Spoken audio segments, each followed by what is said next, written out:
Hello everybody and welcome to another guide for Rome to Divide et Impera. Today we're going to be looking at the Ardiaei, the only Illyrian faction in the game. The Ardiaei are a rather unique faction because they mostly come at you with an infantry dependent roster. Their cavalry is quite abysmal, making them perhaps the most infantry dependent faction in the whole game.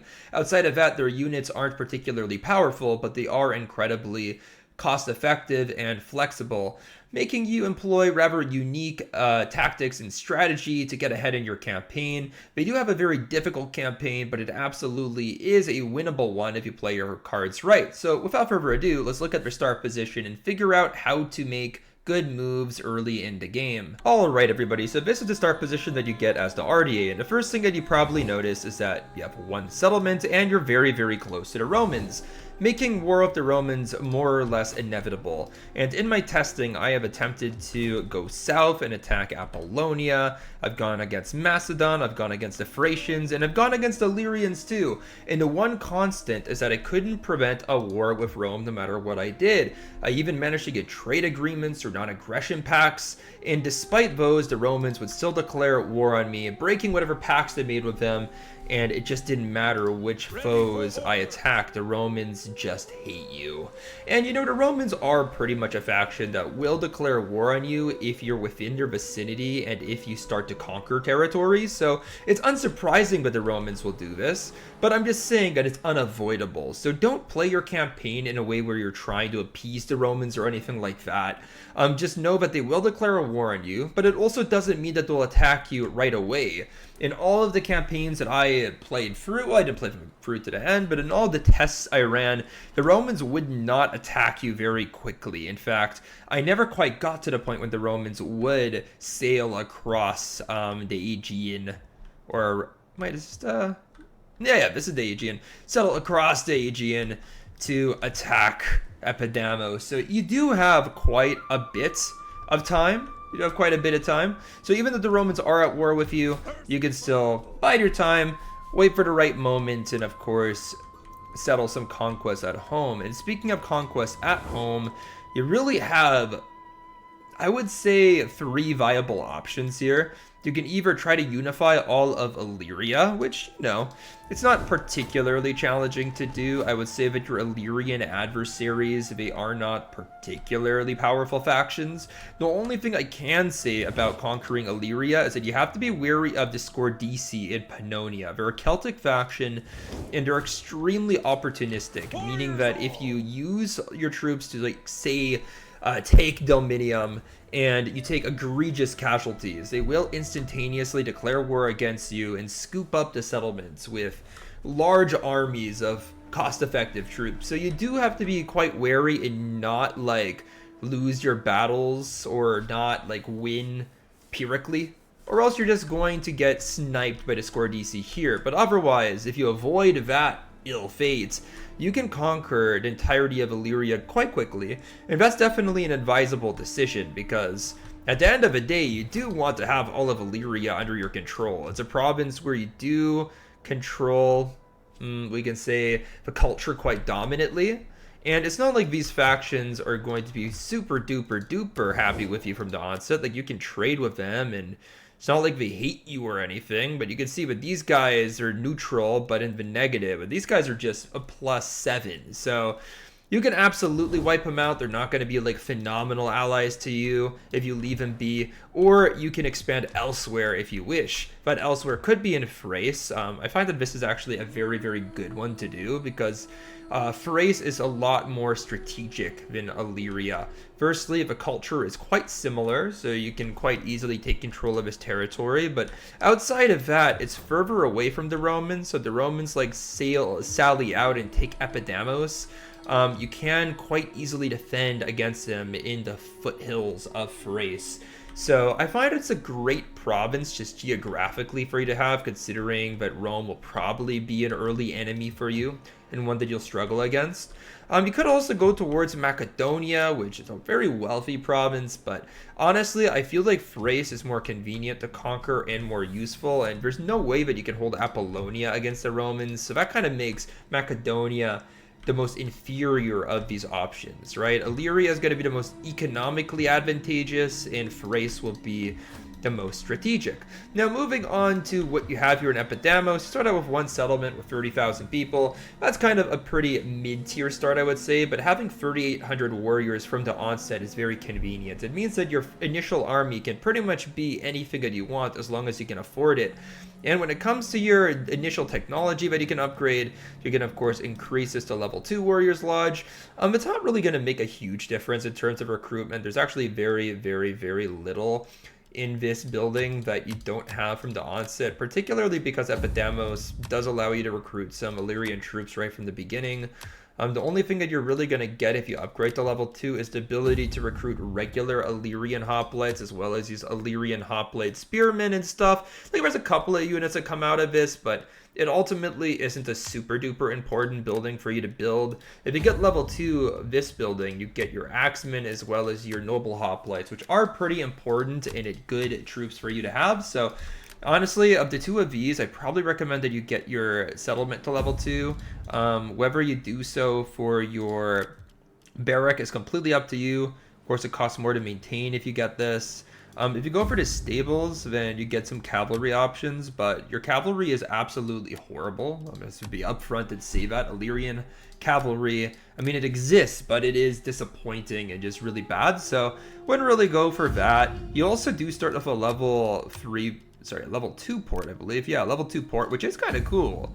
I don't know any other factions that start with a level 2 port right from the onset, so that's kind of nice, and it gives you a couple of these units as well, and that's why the upgrade to level 2 barrack doesn't do as much, because you actually already get these 2 units out of your port as well as this one. So, you know, I hope that really makes sense why you don't need to rush to upgrade via this. Honestly, you're going to probably get more options if you just go for your cavalry, but because of how bad the cavalry is, I wouldn't super recommend it. Now, when it comes to your turn 1 recruitment, this is what you have. And as I think I mentioned in the introduction, there's a lot of cost-effective units for the Illyrians, but not a lot of quality units for the Illyrians. When it comes to that balance, what this means is that these units aren't going to be the best units in the game, but they will absolutely cost significantly less than they should. I mean, look at this Liburnian pirate unit. Yeah, it doesn't have any armor, but it has a massive charge bonus of 26, as well as 13 armor penetration and 225 men, meaning that for the price that you do pay, and also 2 ammunition, mind you, so for the price that you pay, you get a unit that can offer quite a lot of shock damage if you use them in the right situation, and 70 is really cheap for a unit with utility. This Talernian light infantry is one of those kind of stable swordsmen, but for a mere 85 per turn, this unit is pretty much it's more battle effective than a Freyo sword. So this is just a solid unit that can hold, that can outclass crappier variations of early game barbarian infantry, and just in general, this is a decent fighter for the cost. I guess isn't as good as a Roman infantryman at all, but for 85, this one really carries its weight. Now, for your kind of top shelf units, you're going to have these two. The Corsairs are one of those stable units that can hold 25 armor and 47 morale is going to make these guys quite resilient, and they're flexible too. They have 3 speeds, so they're not slouches when it comes to movement either. They can move around the map quite rapidly, and then at 10 melee attack and 17 melee defense. Again, they're not those bulky unit at 25 armor, however, their melee stats and combat abilities are pretty good. They're not going to hit super hard in the charge with only 15, but you can't have everything out of a unit. These guys will help you have your main line be much more solid. I doubt that you're going to have the income to get a full army of these, but having a couple of these guys will just enhance the stability of your main line a lot and really be a good supportive element to your Talantians, because these guys alone are a little bit valuable, and then the Illyrian Sycobearers are just a superior shock element to your Liburnian pirates. This is when you want to get the better version. They don't charge as hard, but just overall they're just significantly more stable with far more consistent combat stats.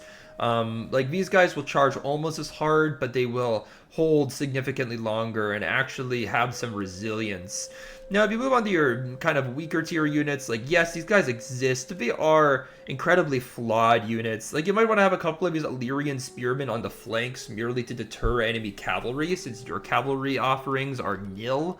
But that's kind of all you can really use them. And of the skirmishers, you kind of have crappy options This archer is usable, but just incredibly mediocre. This slinger is terrible, never get it. This Illyrian light skirmisher has some capabilities. It has a decent charge bonus as well as okay skirmish abilities. So for 89, as well as being from a lower population, you can use them. But your Illyrian peltas are more top shelf. Get more of these if you want to invest the income as well as your warrior class into this. And that's really it. You want to stock up on a bunch of these units and then just go out, pick a target, and just hit it as quickly as possible.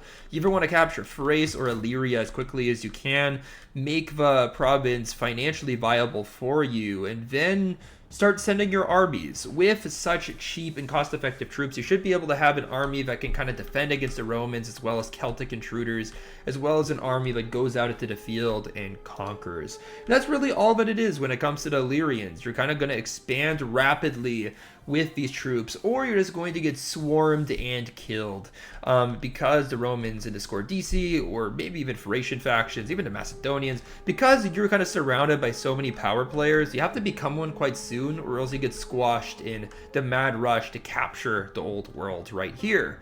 And that's really all that there is. I mean, you also can use Navy if you wish, but I'll go over it in the roster review. But the Navy for the Illyrians here isn't particularly good.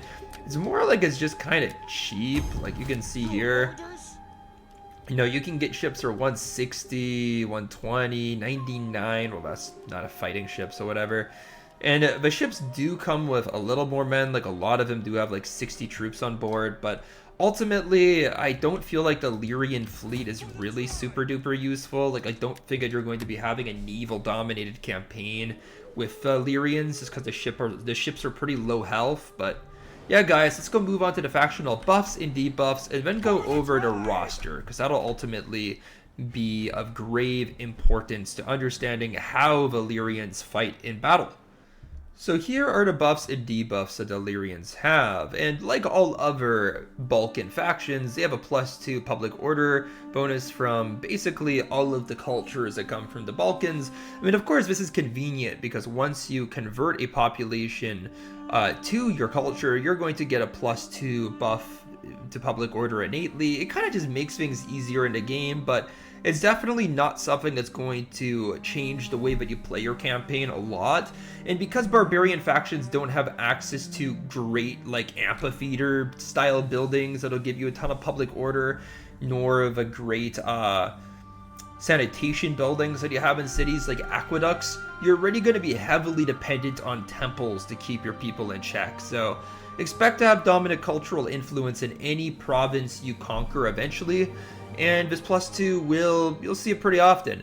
Now you get the -50% building conversion costs. This means that if you conquer a settlement, then you can convert things to your culture for cheaper than it would be to build from the ground up. It kind of gives you this impression that you're a raider who's taking over areas and then administrating them as you find them, rather than kind of constructing your own unique civilization there. It's kind of good for immersion, but it's not a very powerful buff because you should have the money to be able to just convert things anyway. But for Illyrian specifically, you do get decreased upkeep and recruitment for ships. I mean, I kind of demonstrated the impact of that. Your ships definitely aren't cheap though. I do want to make that very clear. Your navy is still pretty expensive. It's just cheaper than it would be for like a Hellenic or Roman faction on average, and your ships are rather weak. And I believe that that's really going to negatively influence the efficacy of this buff, because you can't really do a ton with your navy. So what really does become the point? I feel like this is a pretty weak strength. You also get increased income from raiding. Now I very rarely raid in my campaigns, because when you're in raiding stance, you are very vulnerable, and if someone attacks you, they ambush you. So I don't tend to like to raid. It's just a very strategically risky decision. If you want to, you can, that's there, but I don't think it's that useful. Now, you also have reduced growth. Obviously, this isn't great, nor is it like the most terrible buff. In all honesty, I believe that this combination of buffs for the Illyrians you can kind of ignore. It's not really going to impact your campaign a lot. for the reasons I've mentioned. Like, this is not a very strong debuff, these are not very strong buffs. It kind of just ends up being a little bit neutral, and you just have to look towards the roster to see if this is a campaign that you want to play. So let's go ahead and take a look here and see if it is. Now, this is a Illyrian roster, and one thing I did want to mention before we go into this is that you have two reforms as the Illyrians, the Furos reforms, which you know, they come on turn 60, as they do for the Greeks, and then you get the Nitos reforms, which the Celts have, but you also share with them. And collectively, these two reforms do endow you with a lot of your more elite units, so I want to just make that clear here. Like, you will have your entire roster by turn 90, which is much sooner than the vast majority of factions, particularly Hellenic and Hellenistic factions in Rome, of course. But you still do have to wait quite a few turns to get some of these units, especially some of the harder hitter units. So we'll go over impact that that plays, but before you get these hard hitting units, as I mentioned, your roster is going to kind of contain the character of a weaker faction. Like, you're not going to have these elite pieces that can dominate really any opponent of great quality. You're just going to be a little bit meh. But that meh is going to be quite cost effectively executed. But first, let's go look at your general. Your general units for Illyria are completely unique, I believe. Completely and utterly unique. So you are getting some units that you normally cannot recruit, but they aren't the best units. Now, for early game, so until you get to turn 60, you have these two options, this cavalry unit and this hoplite unit. This hoplite is rather weak for an elite hoplite because instead of having the customary 9 melee attack and 19 melee defense, you have 8 and 17. You don't have 26 weapon damage, you only have 24. And I believe over here we can go view an elite hoplite, and yeah, you can see here you usually have 21 charge bonus, and on this unit you have 19. You also only have 35 armor, making this a weaker armored hoplite compared to, say, a unit like this. You do have slightly higher morale, showing the warrior spirit of Illyrians, but collectively, when you look at these stats, you have to recognize that this is definitely a below average elite hoplite. And this is a trait that all Illyrian hoplites have. Just none of the Illyrian hoplites, are capable of being called like one of the best hoplites in the game. They're just all kind of below average. I believe that just means that when you're fighting Hellenic and Hellenistic factions, don't really bring your own phalanxes because they will get outclassed. But if you're fighting against barbarians, because they won't have their own phalanxes, these guys suddenly have a purpose. Now, once you get your late units at turn 60, it does obtain better stats. Its combat stats become equal to a generic elite hoplite for the Greeks. However, the armor still remains lower. The morale is still higher, but yeah, once you get to this late noble guard, it's kind of equivalent, I'd say. Like, the slight boost in morale is more or less compensatory for the armor. Like, I still think that these guys are a little bit worse, but the degree to which they're worse is a lot less. So yeah, once you get to this, you can be confident about this particular phalanx, but the other ones I would be wary of.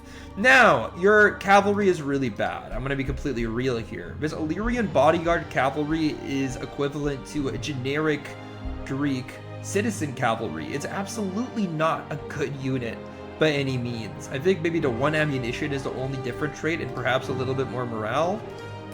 Is that accurate? I don't want to mislead you guys, but that's actually literally it. It's literally it. Yeah. Slightly more morale, like 3 more morale. It has a javelin volley, but that's just such a insignificant improvement, considering that these guys come out of your noble population and that this is the bodyguard. Like, there's basically no Greek factions that will have their general ride around in a citizen cavalry. So if this is just a pathetic cavalry unit, now you might want to have your general in it sheerly for the flexibility, but you're going to have such few options to actually like support your bodyguard with some of these cavalry units that it might not be worth it, because a cavalryman alone is a little bit vulnerable if he gets caught into a fight. So I don't know, it's really up to you how you want to play this, but this is not a good cavalry unit. This one is better. Filate bodyguard. I believe this comes turn 60 as well. And I mean, this is kind of getting closer to what you expect with 10, 17, 50, 27. Like, these are elite combat stats. Now, 38 armor is still a little bit low, don't get me wrong. But this is a bodyguard cavalry that absolutely can be viable as a cavalry unit. Like, I can improve the stats on this guy.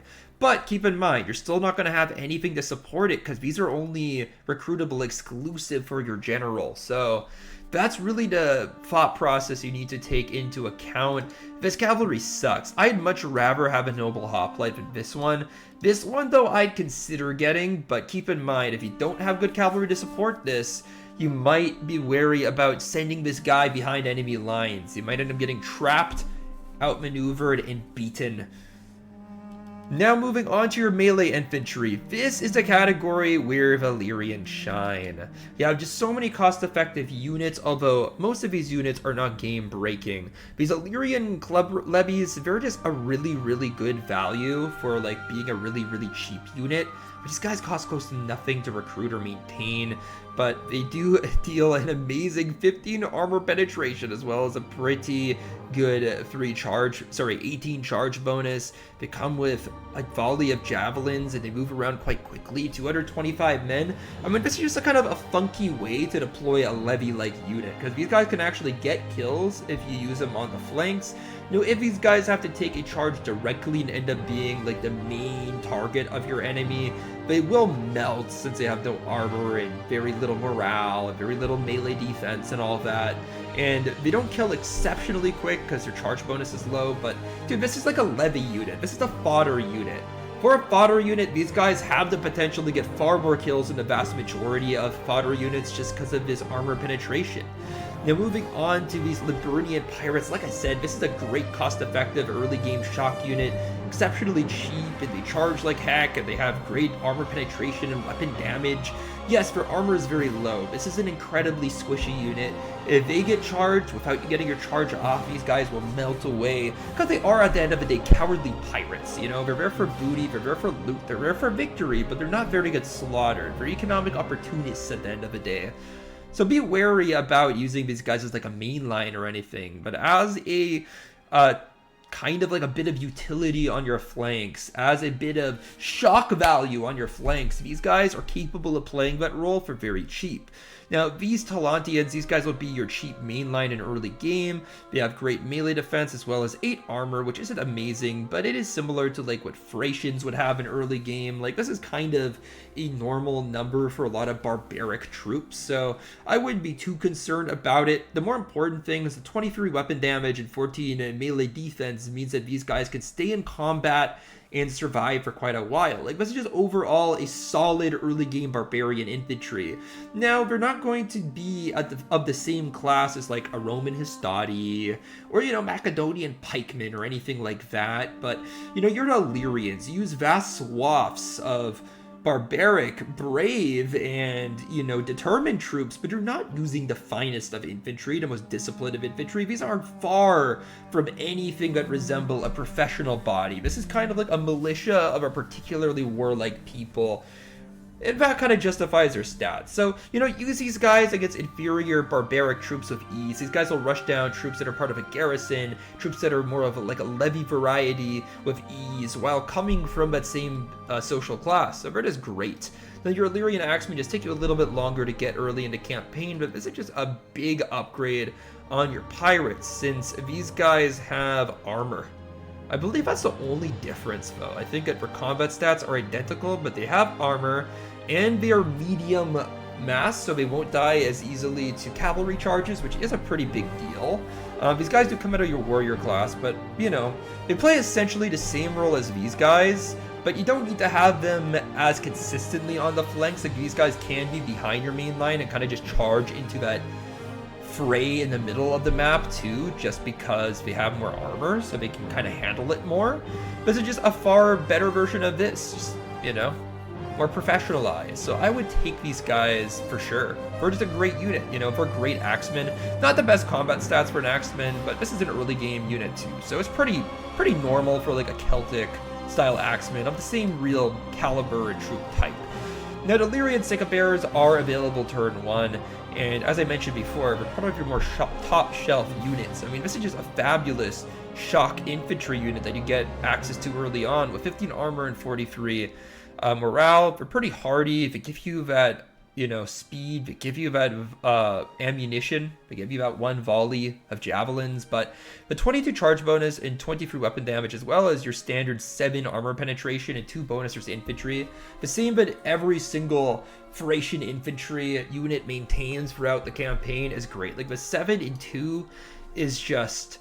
you basically just look at these stats and add like an extra 2 to 3 points on each one if you want to understand the role that these play. It is just such a great buff to have. So yeah, these guys are phenomenal. Again, I wouldn't really use them as main line. For your top shelf early game units, the Corsairs are a lot more adept at this, but this is more of like the type of units you use on your flanks. You get really offensive on your flanks, you roll up the enemy, and then you hit the center hard. So like these 2 units are more like on the center. These 2 units, as well as these guys, are more like on the flanks, and these guys are kind of on the flanks in a desperate situation. But this is an absolutely fabulous unit, very, very, very effective. Will punch above its weight and do phenomenally against the armies of more disciplined factions, like Hellenic factions, because of the armor penetration.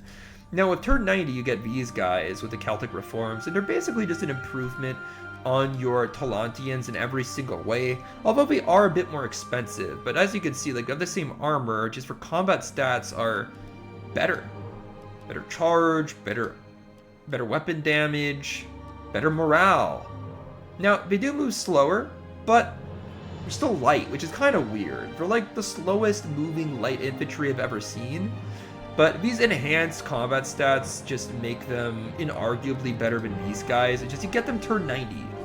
So that's really all that it is, right? These guys are kind of just an advancement on these guys that you get turn 90 when you become a somewhat more Celtically inspired faction.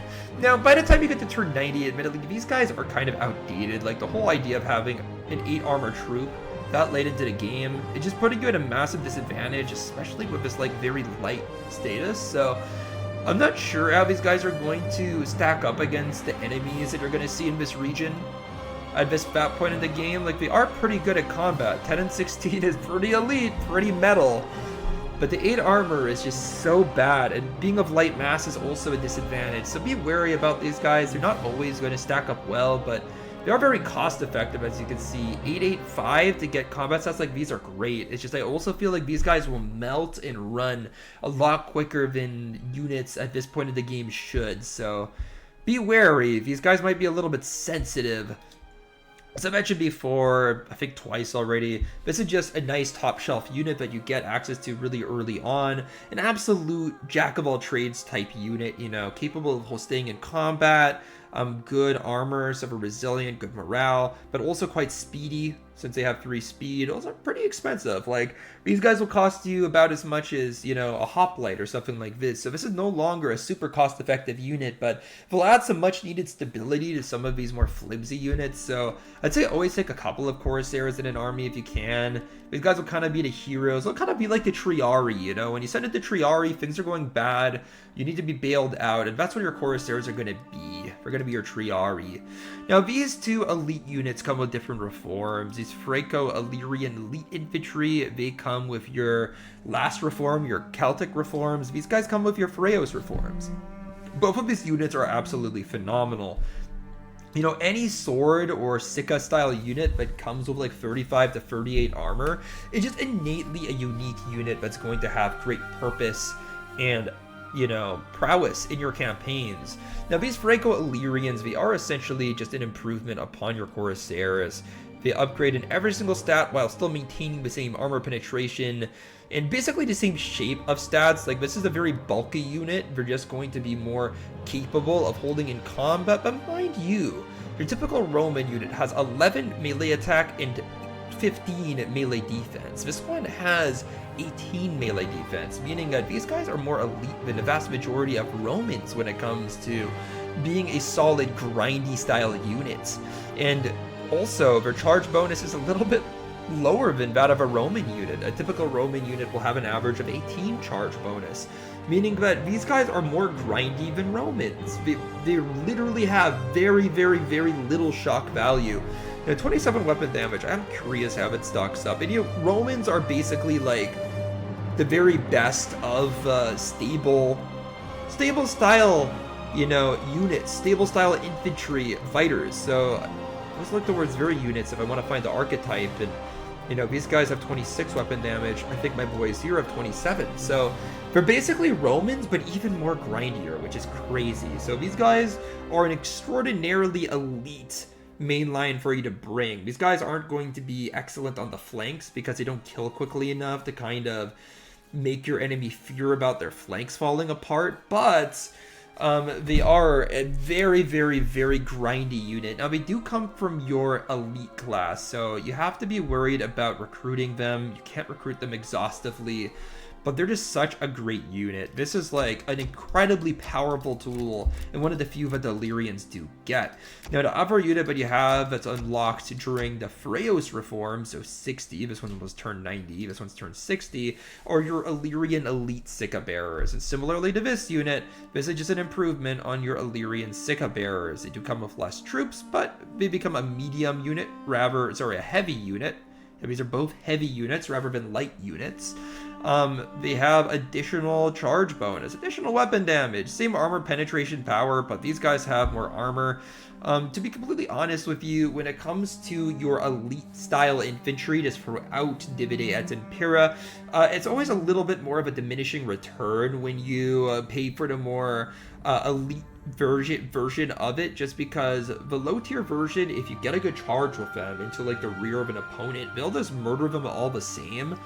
So you know what, like these guys are an absolute luxury to have, but if you're trying to like save a lot of money building one of these units, I feel like this one is more the priority. But of course you'll get these guys early on, so given that this will be your only option for like an elite, like a truly elite melee infantry, because this guy's not really super elite. Like this one's like solid, it's kind of mid-tier, and these are just good low tiers. So this is like your first true like higher tier melee infantry. So in that case you can recruit them no problem, but once you get these, I would prioritize these for sure. You can absolutely make do with your typical axemen and your Sika bearers instead of vouching for these guys. You absolutely can. Like these guys, if you use them effectively, you should be able to beat the vast majority of opponents, with the exception of the Romans, of course. Now moving on to your spear infantry, you have a couple of options, so this is going to take super long. This is just your standard militia style unit. It comes with no ammunition as well as a pathetic 6 and 12 combat stats, so I wouldn't really use these guys unless you're really in a pickle. It's just not a particularly good militia unit. The vast majority of like units that have the words light spearmen in their name tend to be very lackluster, and this is lackluster, like there just isn't a ton of utility for these guys since they have no ammunition, and since their combat stats as well as their armor are so unfortunately low. We've covered so many better levies with these like Hellenic and Hellenistic factions. Now, the Illyrian spearmen are a bit of an improvement, and they still come from your lower class, so this is kind of just like a levy, but with a little bit more zest to it. 7 and 14 is not horrible, 10 armor is not horrible, but these guys only have a speed of 2 and still no ammunition, making these guys like they're still a levy, and they're still not like above average. Like this is a garbage levy, this light spearman, and this is just like a average to slightly below average levy. So I wouldn't really roll with these guys all that much either. They aren't great, but you know what? If you need something on the flanks, like you're going up against a cavalry-centric faction, it can be worthwhile to bring these guys since they do have a pretty juicy 17 bonus versus cavalry. So, if you're trying to counter cavalry, sure, but the combat stats on these guys are much lower than your melee troops, who will just give you better combat abilities. So be wary, only bring these guys if you have to. Your Illyrian hoplite spearmen do come from your warrior class, but they improve on the last unit just in terms of armor. Also, better bonus versus cavalry? No. It's literally just an improvement in armor. I mean, sure, they come with a defensive formation, but how much are you really going to want to use this? To be honest, this unit doesn't really give you a whole lot. Like, considering that you need to expend warrior population for these guys, they are, like, pretty bad. They are pretty meh. Are pretty whatever. Like, I'm not going to, like, say anything all too positive about this unit. It's just 5+ armor for the extra 200. I think I'll pass. I feel like this is just a much more cost-effective unit. Now, once you get Furrow's Reforms, you get your Illyrian Freyo Spearmen, which have 5 more armor than your typical Freyo Spear, making this an above-average Freyo Spear. Freyo Spears are typically a pretty useful unit just in general. They offer great utility as well as flank holding power, so this is really the unit you're going to want holding your flanks and being a deterrent to cavalry and all of that. And of course, they are better than your Hoplite Spearmen. They have better melee defense, they have better morale, they have better armor. You don't really need that stupid defensive formation. I see no advantage in this. This is not the type of spearmen that you're going to want formed up into a phalanx or any formation, really. This is the loosely fighting spearmen. I don't see the point of that. So yeah, once you get these guys, this is definitely your top choice for units on your flanks in general. These guys will be so much more resilient and stable than anything here that you're going to want to put on your flanks. That, you know, if you have a couple of these boosted by axemen, boosted by Sika bearers, they will make an absolutely lethal wombo combo. So use these guys extensively in your armies, because this is just a really good Freyo Spear, akin to the Judean Freyo Spears that were extremely effective in my Egyptian campaign. Just mwah, chef kiss.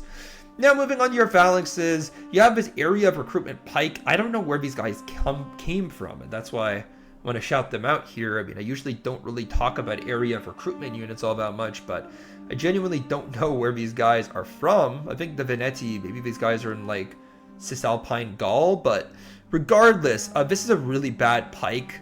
Wherever you get them from, this is a terrible pike. They're like akin to the Georgian pikes that you can get, like such low armor, as well as inferior combat stats to any pike. It's just a bad pike. It's like one of the worst pikes. Like, they gave you an option here, but it's one of the worst pikes in the game, so don't get too excited about this. It's not going to help you too much. The Illyrian hoplites are inferior to your typical hoplite by just a tiny bit. They have 1 less melee defense, so it's not necessarily like a humongous debuff, but these guys are far from cheap either. They still cost quite a bit to maintain in the campaign. Like, I think that they're cheaper to recruit, but your cost of maintenance is the same, and they do come from your warrior class, so don't expect a ton from these guys. And your Illyrian noble hoplites, these guys come from your upper class, and they are recruitable quite early. Like, you just have to wait like 6 turns for either your barrack to upgrade, or from your town hall, or whatever you want to call it, your central town building to upgrade.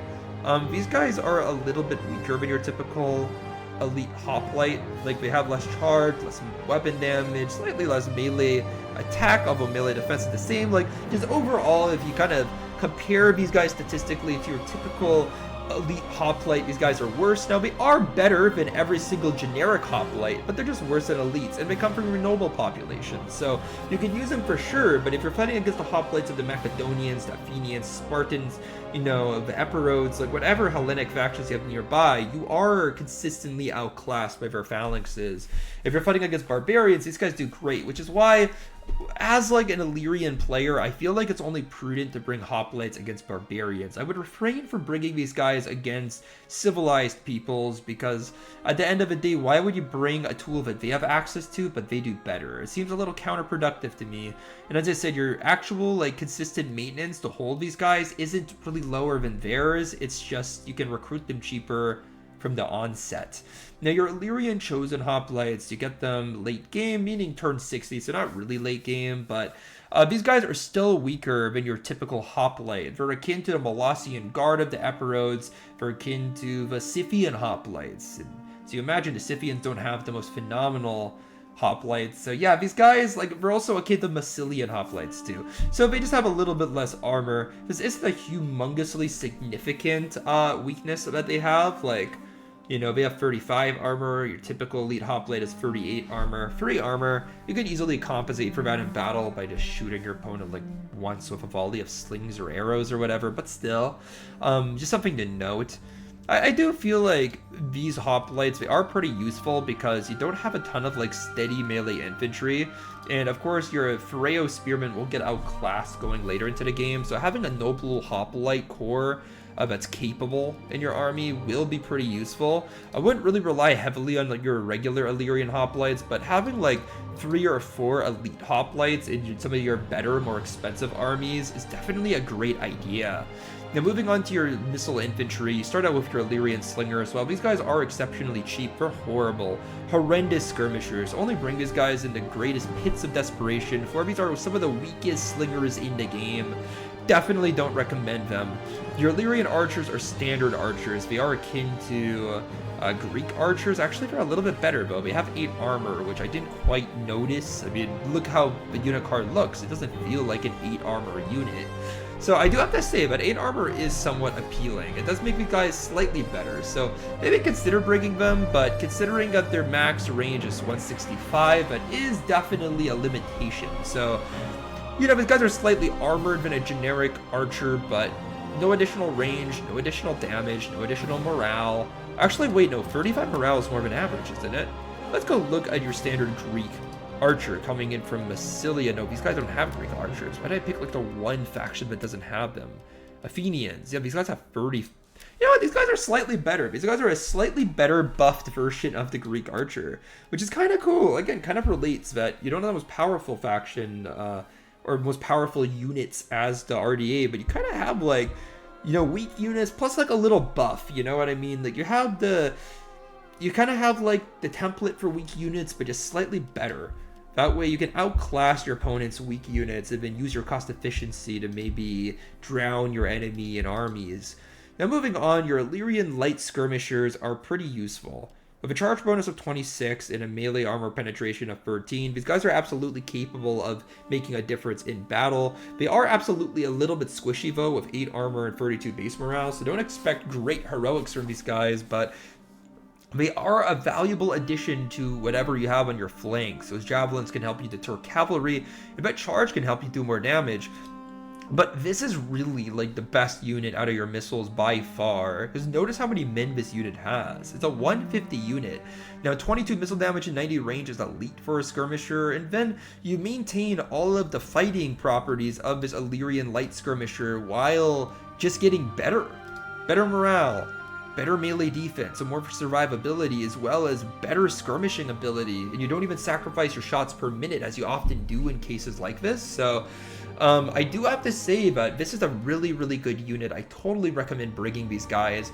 They are a sleeper unit that you have, because who really expects like a kind of cheap Peltas, because this unit's not that expensive, to really have the capability to do like 26 charge bonus and just grind through armor like these guys. They're just a really, really good unit, and I can't really say anything else. They're just solid. Now, they have weaknesses, of course, with the low armor and 39 base morale. While nothing to scoff at for a skirmisher, is not objectively that good. So, you know, if your enemy plows into these guys with cavalry, they'll probably run.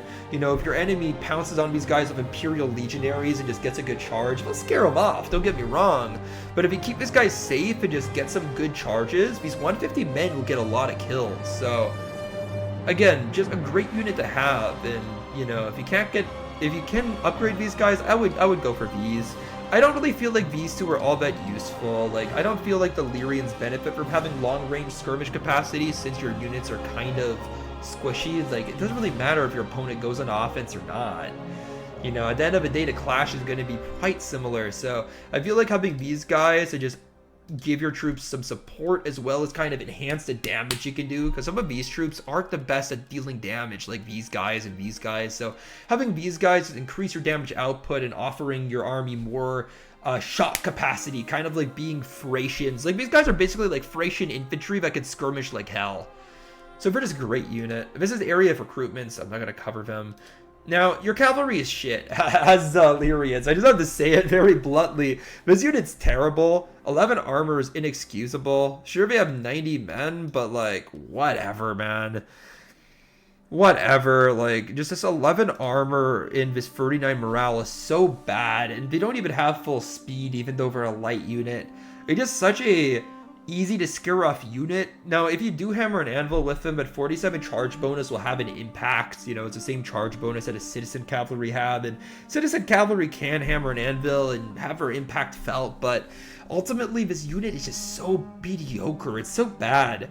As the Illyrians, I recommend mostly just relying on mercenary cavalry and area of recruitment. This unit's just not it. Now, this Illyrian medium cavalry, as you can see, you really do sacrifice your melee defense, and this unit only has 28 armor, making this very vulnerable. They do have 54 charge bonus, which is pretty good, but this is like a garbage shot cavalry unit. Like, I don't really know what else to say. Like, 11 melee attack isn't good, 54 charge is not good. This unit has 90 men, so I guess I have to be a little bit more lax when it comes to grading these guys, but this unit is just statistically so much worse than, like, a good Lancer. That's the thing, like, this is just also not very good. Like, it's better than this, like, it can do some damage, but this is just an inferior product. Like, if you can get area of recruitment Thessalians, if you can get Tarentine cavalry, if you can get Thracian cavalry, ditch these guys. They are bums. And moving on to these Illyrian light cavalry, they're just your basic light cavalry. They're kind of like that skirmisher that you start out with as like the Greeks, you know? It's not a good skirmish cavalry. It's a cheap skirmish cavalry, but it's just there to fill a role. At the end of the day, like, these two can have some impact, you know? You can do hammer and anvils with both of them. If you get a good charge on your enemy cavalry and you're not using great units, like, you know, an early game Celtic cavalry unit or an early game Thracian cavalry unit, you can absolutely have impact with these units because, you know, they're alive, breathing horsemen. They'll do their job, but they're just not good in the grand scheme of the game. They're so bad, and you don't ever get better than this either. So over, like, in early game, these guys will have some impact, but in late game, they'll be completely and utterly worthless.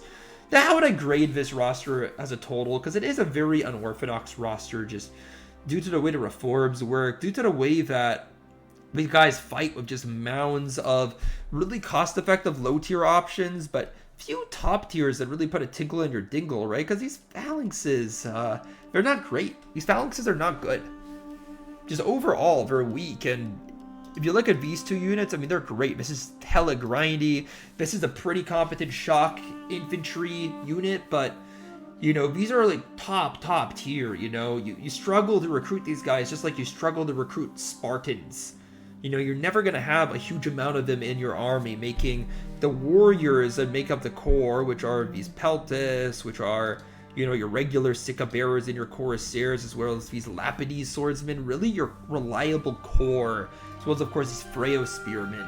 And because of that, I feel like in terms of how powerful the faction you are, you kind of don't do that well as the Illyrians. I feel like this is a 3 out of 5 out of 10. You know, at the end of the day, just lackluster, and considering that you don't have any long-range skirmisher options, that, you know, your good Peltis is still a unit that has caveats, you know? This isn't as stable as a good elite Hellenistic Peltis, you know? This isn't going to compare to your Pergamese Peltis in terms of its just general stability. This is a unit that has potential problems. I mean, of course, your cavalry is crap, and that's a humongous loss, because it's not like your infantry is, like, overpowered or anything.